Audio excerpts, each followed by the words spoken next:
And those times I would hurt so bad. I would like want to take my clothes off and lay in the bathroom floor. I couldn't stand my jewelry touching me. I couldn't. It was miserable. Stacey, how did you find Carnivore? Well, Dave, I have been thinking about this for a couple of weeks because, like I told you earlier, this is my first time to really tell my story in its entirety. It is, I feel like it's a chaotic story because it starts so early. I don't feel like it's dynamic like so many people who you've had on, but it's still pretty impressive what Carnivore has done for me.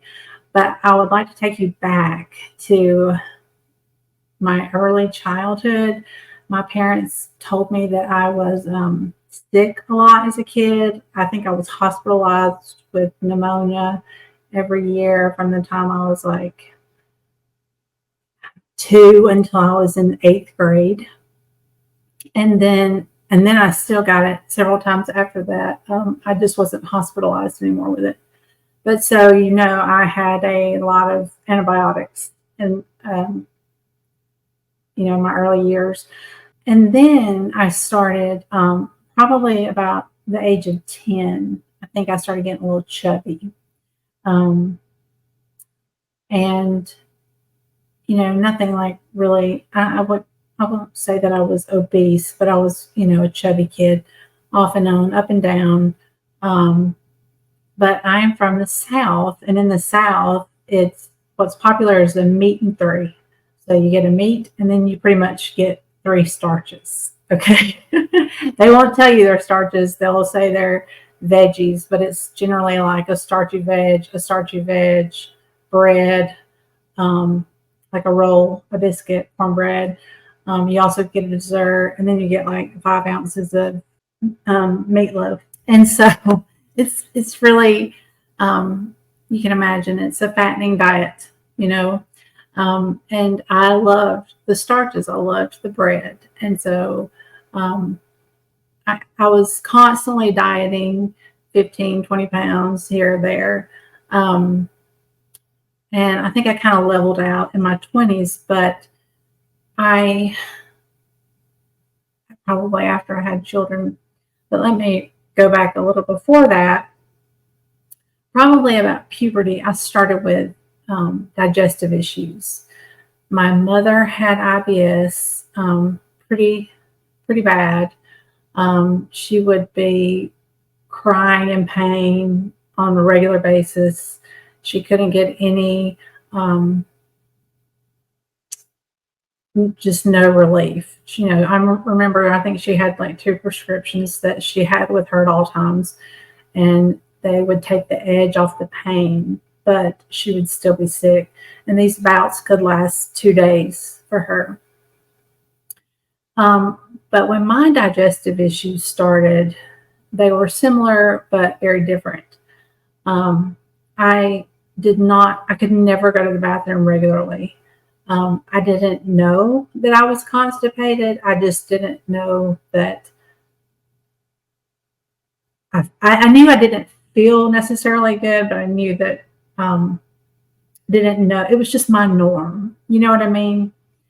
So I'm not really sure when I realized that this is not normal, but so that started probably happening about puberty, and that progressively got worse with every year.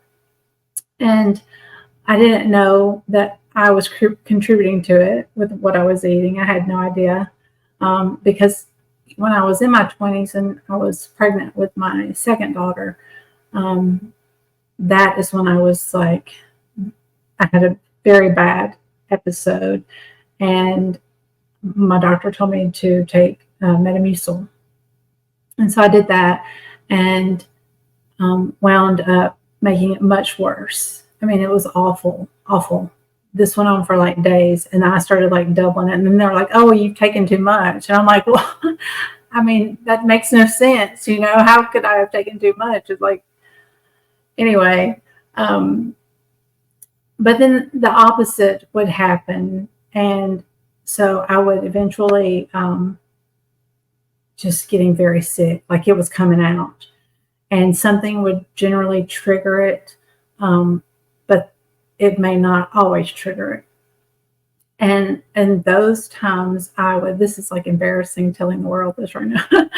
But in those times I would hurt so bad. I would like want to take my clothes off and lay in the bathroom floor. I couldn't stand my jewelry touching me. I couldn't. It was miserable. And then that progressively got worse over time. So I just thought it was kind of my lot in life. My mother didn't have any resolution with her, so this is just how it's going to be for me. I tried probiotics so many times. I can't think what all I tried. And I would get some relief for a little bit, and then it would be bad again.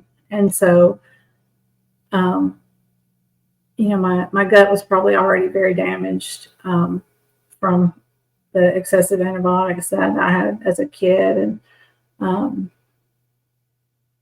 I don't know. But anyway, I didn't even know that this was going to happen with Carnivore. So I'll fast forward a little bit. So I think in 2019, like I said, I had fluctuated, 15 pounds here, 30 pounds here.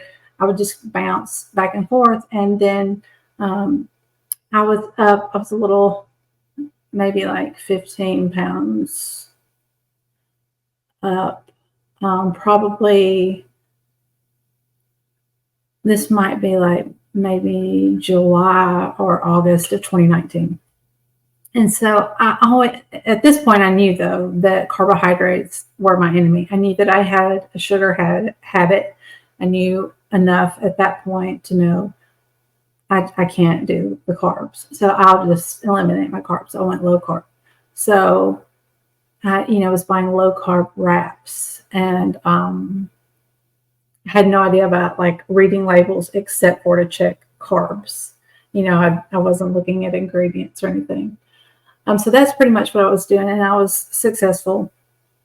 I don't know if I got all the 15 pounds off before chaos happened in January of 2020. I'm going to try to tell this part of the story without crying. I don't know if I can do it.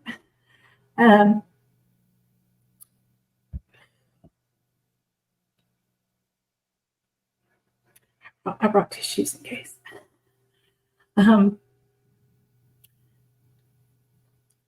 In January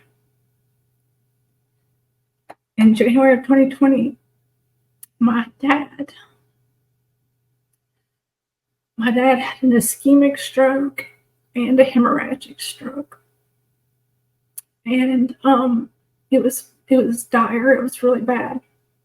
And I live about 75 miles from my parents. And I got the phone call that they thought he had a stroke, and they were med flighting him to a hospital south of us in Birmingham. And so I was like, I'm gone. I'll go. And so I went, and he was miraculously, they were like, we need to do a life saving surgery. So they did a craniectomy and removed part of the brain flap so that the brain could swell. And he survived it and was wonderful. He was very much himself. When he came to, he could sign, words that he was trying to say because he was on a ventilator. But he survived, and that was wonderful because I'm a daddy's girl.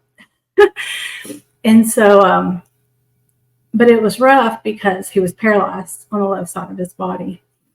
He was showing some movement, and but not a lot. But so from there, I had to take care of him with my mom. I had to help a lot. Um, and I was doing the drive a few days a week, and I would stay 10 to 12 hours or whatever and come home, at midnight. And I was working and I was taking care of my home and my husband, and trying to take care of my daddy too. And I would not give anything. That was the best time. I mean, it was so hard, but it was the most rewarding experience for me, But I am a stress eater. Okay. And so the first probably 6 months of that, I was out of control. I mean, like my mother would make a cake and people were coming and bringing food, church members and family were coming and bringing banana pudding and banana bread and lasagna and just the best stuff. And so sometimes my mother would make a cake and I would eat half of it while I was there. And then I might take the other half home and eat it on the hour and a half drive home. I mean, it was crazy. So in no time, I gained a significant amount of weight. I'm not sure exactly how much it was because I refused to step on the scales. But that probably went on for about 6 months. And I was not feeling well, because I was like depressed, or I don't know if I was depressed, but just wore out and sad and busy. So I finally was like, I got to get back to low carb. Okay. So I think I was actually probably searching some recipes on YouTube. And there was one girl that I had already been following, but she never spoke of carnivore or anything. But I ran across Nisha Berry, and I fell in love with her right away. But I think it was months before I found Dr. Berry. I don't think I knew that there was a Dr. Berry, so she might love to hear that because everybody always says they found Dr. Berry first, But I love her. So anyway, then I found her. Then probably 3 months later, Dr. Berry. Then I found Dr. Chafee, Dr. Ovadia, Chris Palmer, Laura Spath, and Kelly Hogan. And I was soaking it up. I was listening on the car rides, to take care of my dad. And while I was working, I was listening. While I was cleaning house, I was listening. Just soaking it all in. And I'm trying to think. I can't really remember. I had some things noted because when I was going through some things, I had kind of noted them myself to talk to the doctors with.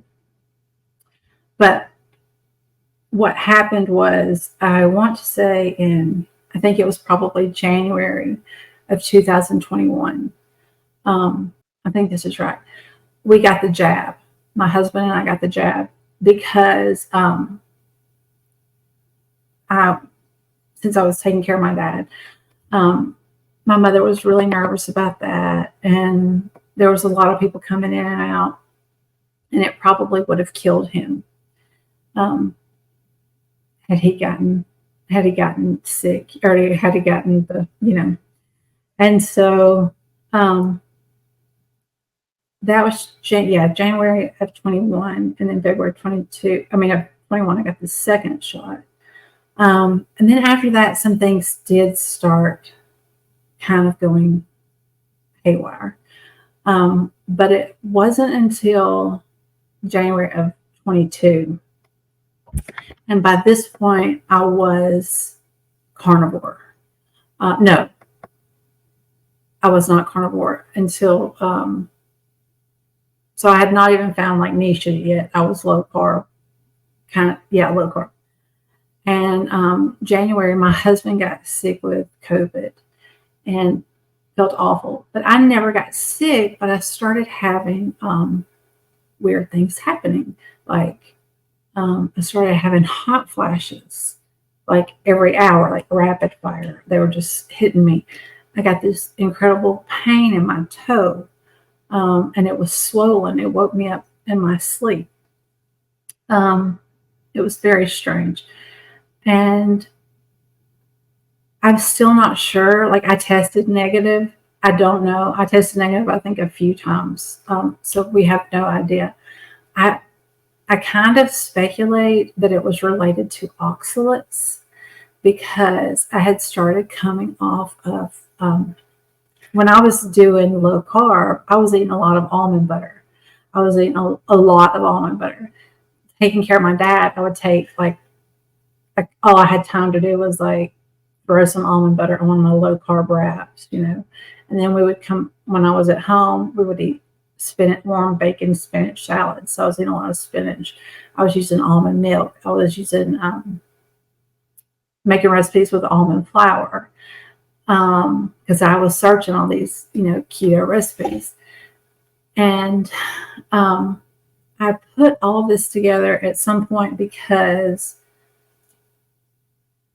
this is when I started transitioning to carnivore and leaving out those. I still didn't know anything about oxalates, but I was just like, I'm eating just the one ingredient foods, bacon, eggs, steak, burger.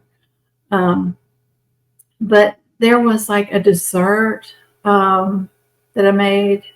I think maybe it was like keto ice cream or something. And by this point, my hot flashes had gone away after I transitioned, and I made that. I think my husband wanted ice cream, and so I found the recipe and made it. And not long after I ate it, the hot flashes came back.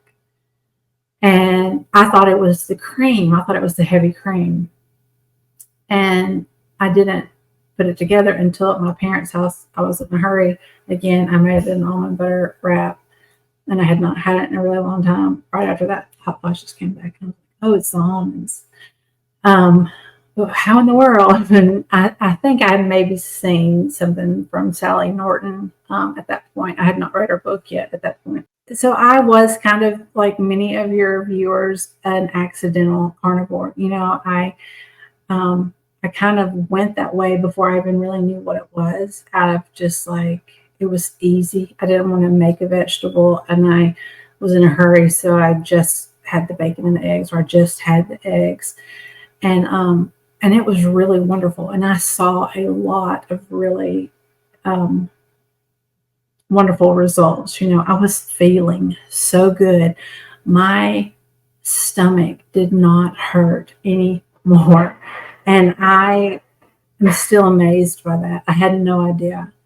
I had also, prior to this, I had spoken with my doctor about fatigue. I had had her check my thyroid because I thought I had a thyroid condition. And I did, but I didn't know that she just checked TSH and maybe the T4. So I had been taking Wellbutrin for fatigue for years. For years, I had been in pain. Like, I would wake up like crying in my sleep with shoulder pain, elbow pain, hip pain. I don't know if that's clavicle. I'm not sure that this hurts. My hips were really bad. My knees would hurt. My ankles would hurt when I walked. It was the strangest thing. But it would be so bad, and it was worse like when it would get cold. And my doctor told me, oh, it's bursitis. And I'm like, but I'm 45, like, am I supposed? Oh yeah, that's right. That's normal. So she gave me a prescription for Mobic, but I knew I was not going to take that. I might have gotten it filled, but I never took it because I just did not want to take anything every day for the rest of my life, But so that's another thing that went away with carnivore. I have never have those pains anymore. Oh, I did have after the I don't know if this is related to the vaccine. I have no idea.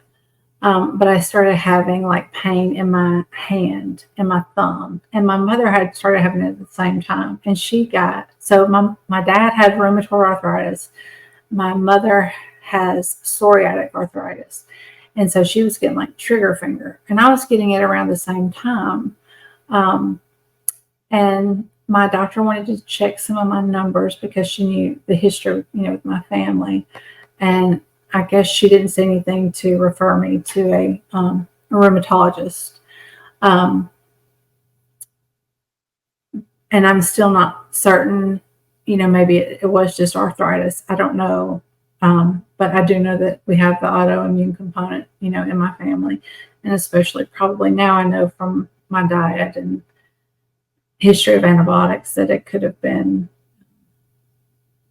but it's all gone now, and unless sometimes I will have, sometimes I could overdo it on the dairy and I might wake up feeling inflamed, like sometimes I'll make taco bowls and I might do more than a dollop of sour cream. And the next morning, I can kind of feel that. I'll feel a little bit inflamed. So typically, what's your diet like now?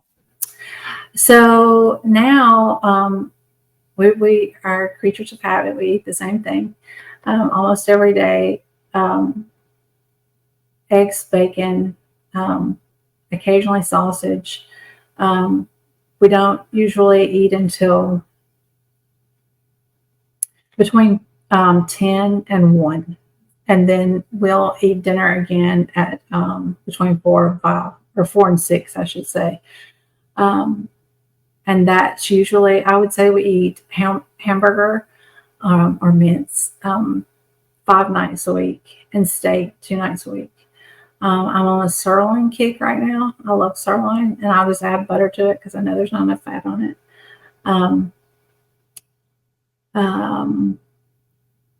The husband likes a little variation. Oh, and so I guess it's been over a year ago, I should say, that he was saying something to me. He had also gained a lot during COVID. And he was saying something to me. I was like, there's no way you can do this. You like your beer and you like your breads. There's no way you can do it. And he kind of took that as a challenge. Yeah. And so he was like, we'll see. And so he has lost over 100 pounds now. Yeah. He needs to be on here telling his story. He's done so well. I'm so proud of him. But he likes a little more variation, and he, I don't want to say cheat, but he deviates a little more. I can't, like he wants to go out and get steak and salad and whatever, and I feel miserable the next day, and it's usually not as good. It's not as much food. I mean, we save so much money now because before we ate out very often. I mean, when we weren't working from home, we would eat lunch out, and then we might eat dinner out too, like 4 nights a week. So it was expensive and crazy. But yeah, now I can eat like a pound of hamburger at dinner myself, you know what I mean? And like, I go to the restaurant and be like, I need 4 patties, and they're like, what?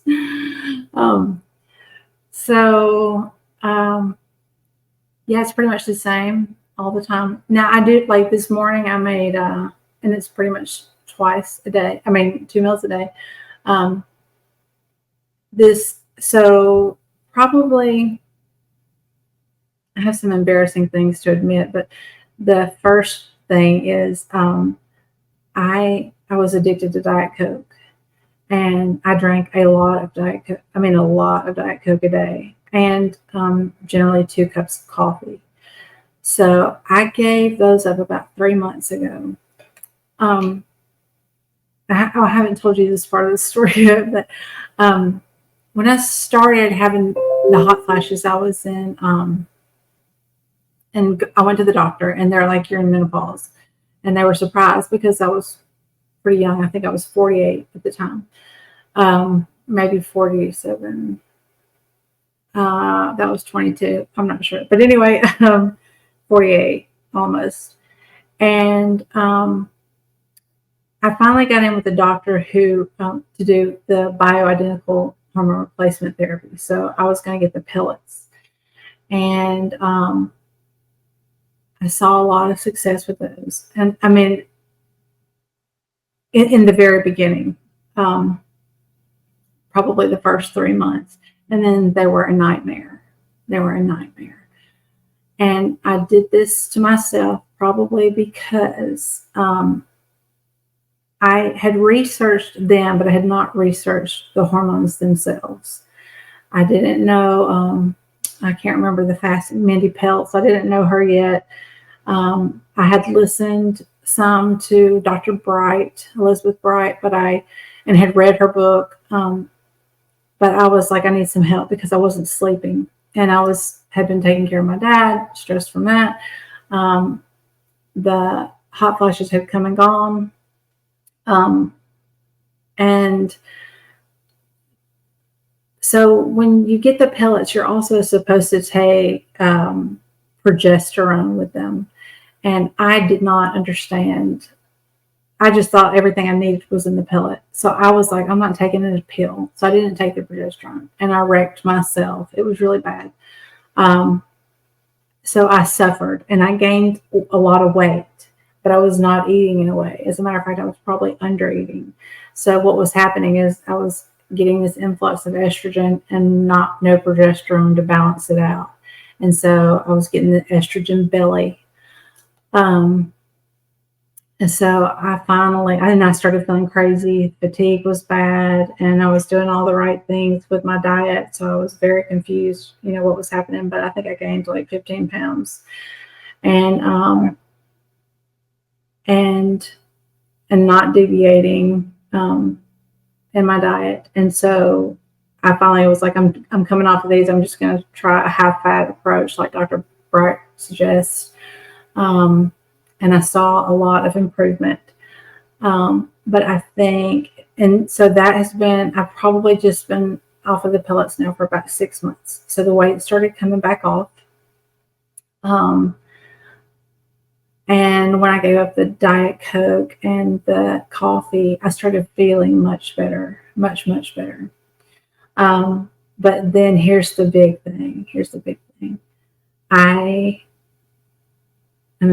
so embarrassed, ashamed to admit this, but I was a vapor for like 6 or 7 years. And so I had this fruity vape, and I was constantly hitting it. And I told my husband that I think I'm going to try to quit this. I think I can do this. I think I can try to quit it. And so I'm like, I'm going to finish the juice that I have. I had like 3 or 4 bottles of juice. I didn't want to just put it down. I was like, I got to finish the juice. So, but the last juice that I had was an unflavored juice. It was called like Crystal Clear or something like that. And when I switched to that juice, the scale started dropping every day. And so I'm only saying this because I am very embarrassed about it. But I'm saying this because if there's other vapors out there, you're probably spiking your insulin a little bit every time you're hitting that sweet stuff. And so it was causing me to hold on to those pounds, And That's interesting. Yes. And I had actually heard Dr. Barry, someone asked him that question on a Monday Night Live, and he was like, yeah, it's very possible, very possible that you could be doing that. But I just was like pushing it. I didn't want to hear it, I wasn't ready to give it up.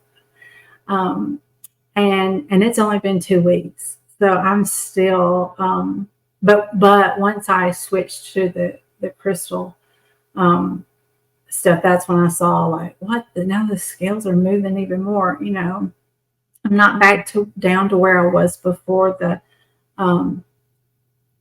before I started gaining from the pellets or from not taking the progesterone. But but I'm much closer. I'm much closer. I still need to lose probably about 15 to 20 pounds, maybe.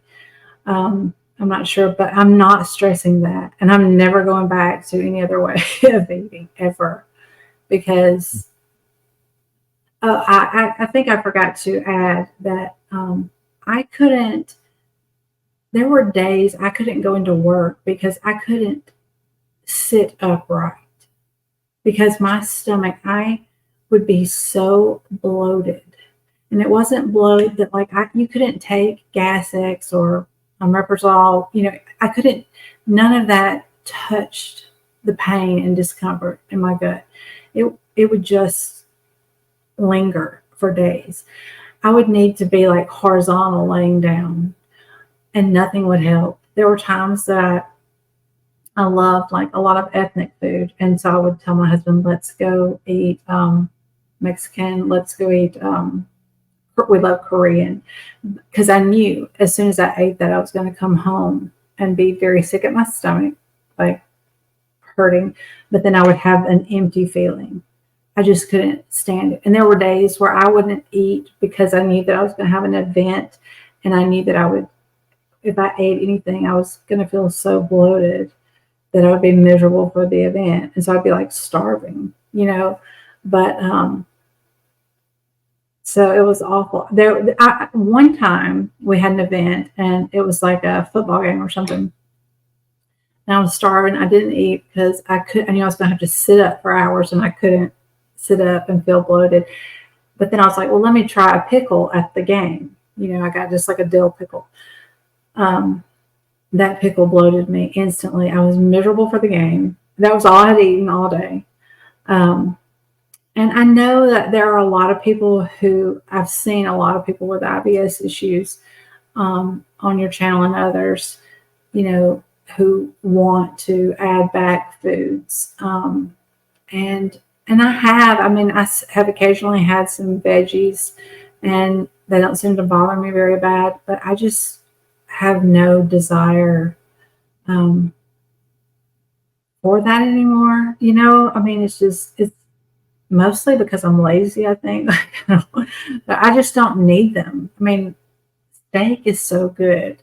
And I used to only eat chicken, and now I'm like, oh, I don't want the chicken. Give me the steak. Give me the ground beef. So you haven't had to deal with any of these problems for how long? I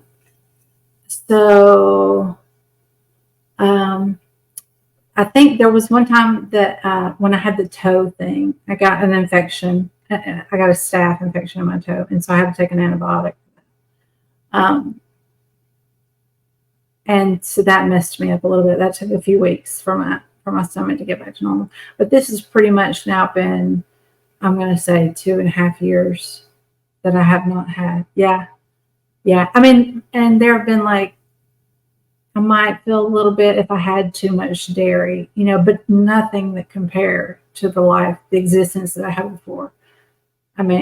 And you feel so ridiculous. You can't tell people at work, like, I can't come in the office because I'm so bloated that I cannot stand up. I cannot sit upright. I need to lay down. It's ridiculous. Yeah, I haven't had to deal with it in so long. It's so nice. Wow. And so your husband's basically kept up with this as well? Yes. He occasionally, he has like bourbon, like maybe 2 nights a week, sometimes less, sometimes more. Well, not really more ever, but, and then he has like, he'll have some almonds on occasion. He likes vegetables. He can eat out and feel fine. I'm trying to think if he, the one thing that I really want him to quit doing is he drinks a little bit of sugar-free creamer in his coffee. And it's got soybean oil in it. And, I know how bad, and I'm not sure what my issues, I know the veggies were pretty not helping me, But I feel like the oil is wrecking us. The soybean oil is wrecking so many people. My diet, I thought prior to keto carnivore, it was pretty much, I would say, plant-based, not intentionally, but I feel like the standard American diet is pretty plant-based. Yeah. It's just a very small portion of meat and everything else is some form of vegetable or grain, it's very frustrating. And I'm really sad that I didn't figure all of this out before. I know it was all God's design. My dad had a time that was preordained, that was his time to go. I know that for sure. But I wish so bad that I knew these things, because I think he could have seen some significant improvements. Instead, we had to keep him very medicated because of the pain that he was in. And we fed him sugar. And I think that my dad's situation, I think he was as sick as he was because of his diet. And then he was medicating to do all the things that he had always done, because he was always very active. He always looked very fit, but he probably was diabetic. He had all these things happening to him before his strokes. Like after I moved away, he developed like asthma. He developed rheumatoid arthritis. He got Rocky Mountain spotted fever. And so he was just self-medicating to work and to hustle like he did. And making candy as fudge, just sugar and stuff. And he never looked like overweight or anything. He just, but he would get wounds that wouldn't heal. And I think just knowing him, like I could have talked to him about this, and I could have said, would you give it a shot? But by the time I started learning, it was really too late, and we were just trying to keep him, kind of happy. Yeah, I'm really sorry to hear that about your father. Thank you. Yeah. So have you had anyone else talk to you about this and say, hey, this is a bit weird that you're only eating meat, isn't it?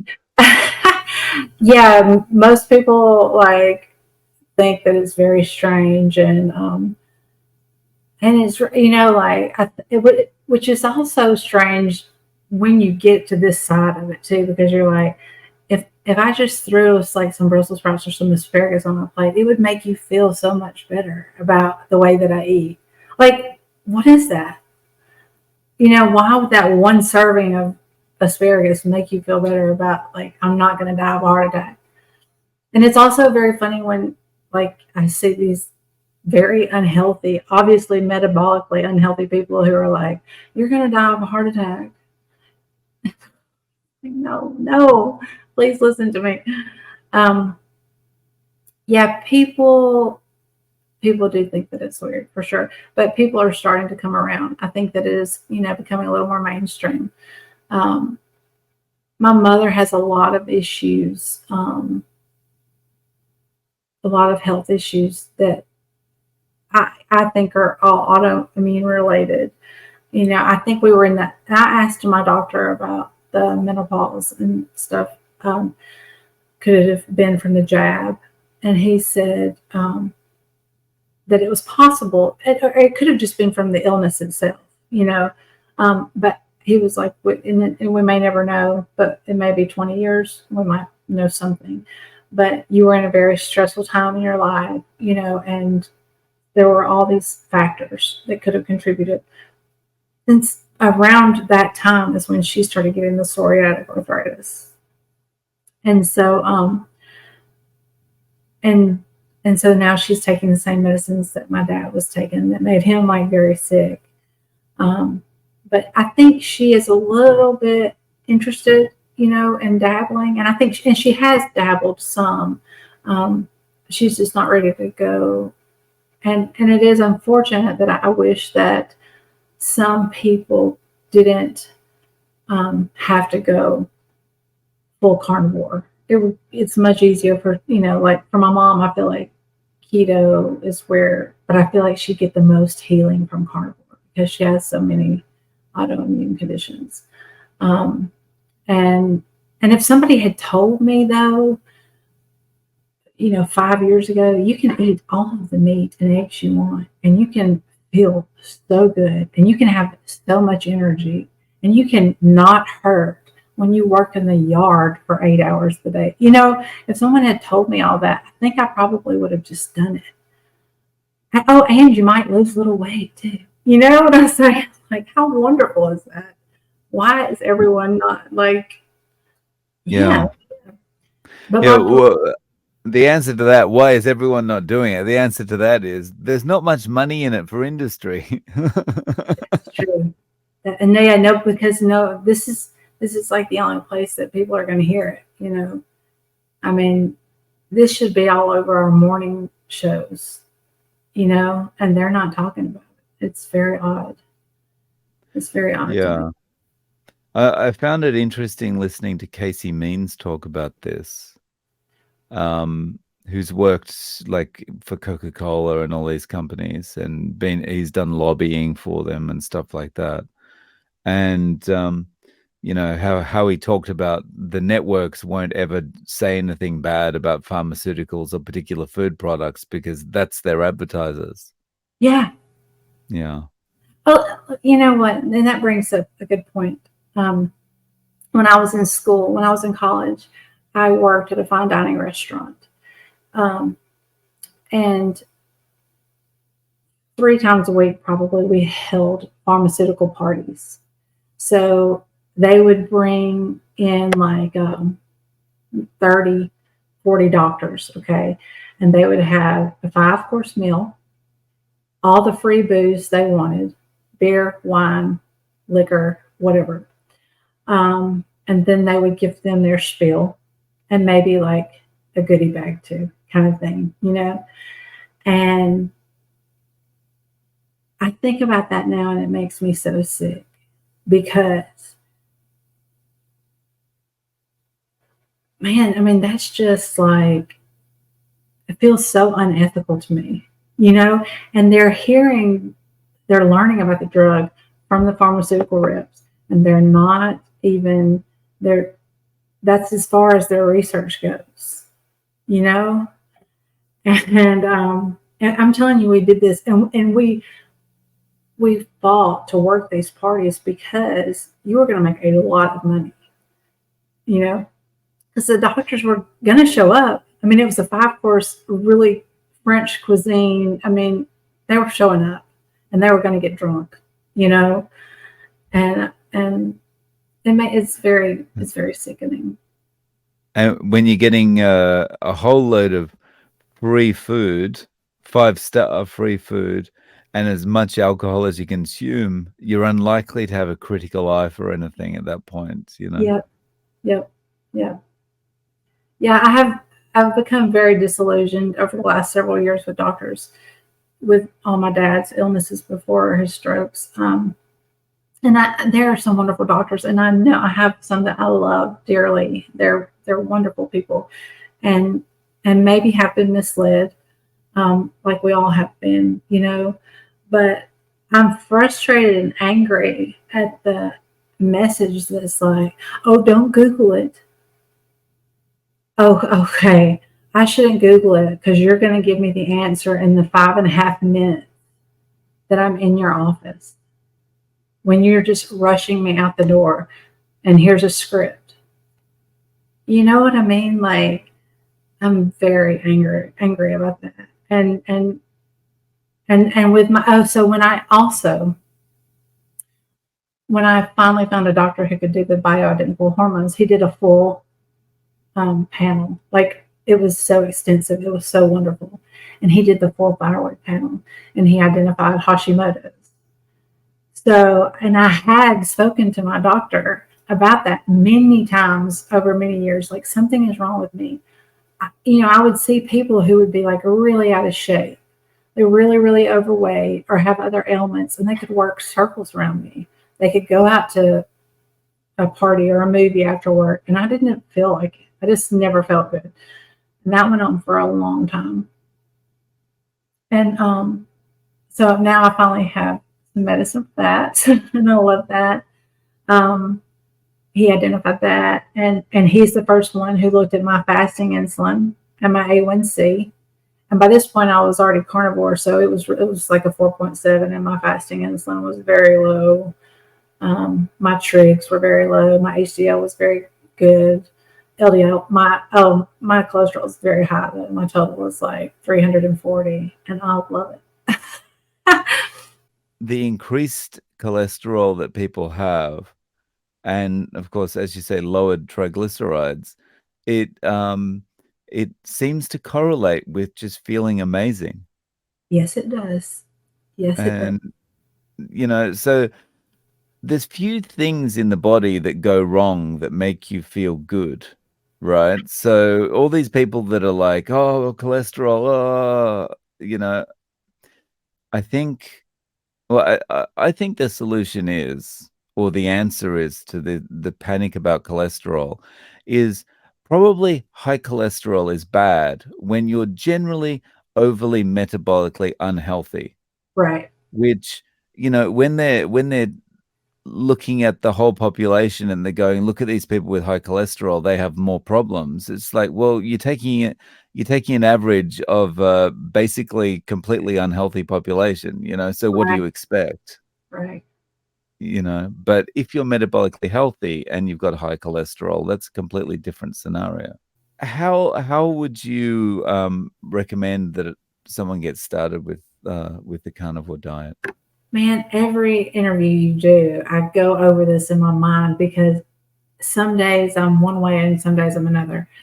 Like, I do want to say, just dive in when you know that, like, because when you're eating this way, when you're eating to satiety and you're learning those hunger hormones and you're the ghrelin and the leptin, um, it quiets so many voices in your head, and it's just wonderful. I wish that I had done it before when I was eating chicken, a little piece of chicken and a bunch of Brussels sprouts. um, I just want to say jump in, but I really know that can be difficult for some people. It might not would have been sustainable for me. I think you just got to do it in a way that you see you could be successful individually. I would strongly advise that you don't go that if you go keto, that you go the whole foods keto, one ingredient. Don't be making a lot of recipes with almonds and spinach. Don't, because you need to just read Toxic Superfoods by Sally K. Norton to understand that. I do think that I don't think plants are bad for everyone all the time. I think you can. There's like Dr. Berry says, there's a bell curve, and some people are here and some people are here. I think if you've got autoimmune in your history, in your family, that it's probably best to stay away from a lot of the veg. So just know that going in, if you're going to do small amounts, But when I went carnivore, I cut those out. Pretty quick. And I think that is what happened. I think I had that clearing. I had the toe issue, and they were testing me for gout, it wasn't gout, but I heard now that maybe could have been an oxalate gout. um, so I don't know. I'm not sure what that was, but I did experience a lot of ill effects from that. So I'm really torn, Dave. I really want to say just go in, full force. But I know if I had it to do it over again, I probably would still do it that way. I mean, I did transition, but I didn't know. I was just keto and then carnivore unintentionally. But I wish I had really never been keto to begin with. So Yeah. That is kind of like I was like I jumped in, but I did actually transition because I was keto before I was carnivore. So I kind of had a similar experience. Yeah. Yeah. Yeah. So Stacey, how can people reach out to you? Do you have any social media? So I do have a Facebook, but I don't get on there very much, but I can send you the link for that. I have a YouTube, but I have never done a video, and I probably never will. But I'm also in Dr. Berry's PhD community, and I can leave you my email, maybe. That'd be awesome. I'll put those in the show notes. Okay. Thank you so much for coming on and sharing your story, Stacey. I really appreciate your time. Thank you, Dave. I appreciate you so much.